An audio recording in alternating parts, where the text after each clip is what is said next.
സാറിന് അബ്യൂസ് ചെയ്ത് പരിചയമുണ്ടോ? അബ്യൂസ് ചെയ്ത് പരിചയമുണ്ടോ? ഞാൻ ആർക്കെങ്കിലും ഇല്ല. അവരുടെ മൈൻഡ് സെറ്റ് അറിയോ? അതുകൊണ്ട് നമുക്കറിയാം. അതെങ്ങനെ അറിയാം? ഞങ്ങൾ ബസ്സിൽ അതെങ്ങനെ മാഡത്തിന് അബ്യൂസിന്റെ മൈൻഡ് സെറ്റ് പബ്ലിക് ട്രാൻസ്പോർട്ടിൽ ട്രാവൽ ചെയ്യുന്ന സമയത്ത് ഒരാൾ അടുത്ത് വന്ന് നിന്ന് അവന്റെ കൈ അനങ്ങിയാൽ നമുക്കറിയാം. അതെ മാഡം, അത് ദീപകിന്റെ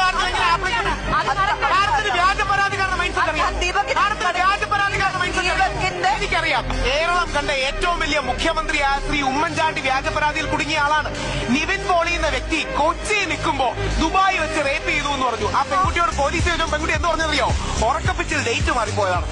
ആ പെൺകുട്ടി പറഞ്ഞാണ് ഉറക്കപ്പിച്ചിൽ ഡേറ്റ് മാറിപ്പോയതാണ്. 11 പേർക്കെതിരെ കള്ളപ്പരാതി എന്നിട്ടാണ് സാറ് പറഞ്ഞ ബാലേന്ദ്ര മേനോൻ സാർ കോടതിയിൽ പോയി. കുഞ്ഞിക്കാൻ പറഞ്ഞു ആണിനും അഭിമാനമുണ്ട്. 11 പേർക്കെതിരെ, വേറൊരു പെൺകുട്ടി 14 പേർക്കെതിരെ ഫേസ്ബുക്കിൽ പരാതി ഇടുകയാണ്. ഉടനെ മീഡിയക്കാരിൽ ഓടിച്ചെല്ലും. ആദ്യം ശ്രീ സിദ്ദിഖിനെതിരെ ഒരു ആരോപണം പറഞ്ഞു, രണ്ടാമത് വേറൊന്ന് പറഞ്ഞു, മൂന്നാമത് വേറൊന്ന് പറഞ്ഞു. ഈ പീഡിയാക്കാരനടക്കം ഗ്രാവിറ്റി കൂട്ടി എരിവും പുളിയും കൂട്ടി മാറി പറയുകയാണ്. എത്ര പേർക്കെതിരെ കള്ളപ്പരാതികൾ വന്നു നമ്മൾ കണ്ടതല്ലേ.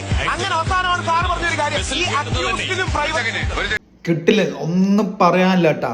അണ്ണാക്കിൽ കൂടെ അന്നനാളത്തിലേക്ക് എജാത്തിട്ടായാലോ കൂടാ ഒന്നും പറയാൻ വിടുക കേട്ടോ. നമ്മൾ ആണുങ്ങളെ ഒരു ഇന്റർവ്യൂവിൽ വിളിച്ചു പറഞ്ഞിട്ട് സ്ത്രീകൾക്കാണല്ലോ മുൻഘടന, ആ മുൻഘടന കഴിഞ്ഞിട്ട് പുരുഷനാണ് വാ തുറന്നാലോ പറയാനും വിടില്ല ഇവന്മാര്. എന്തായാലും സംഭവം നല്ല അടിച്ചാണ് അണ്ണാക്കിലേക്ക് 100 മൈൽ കൊടുത്തിട്ടുണ്ട് കേട്ടാ.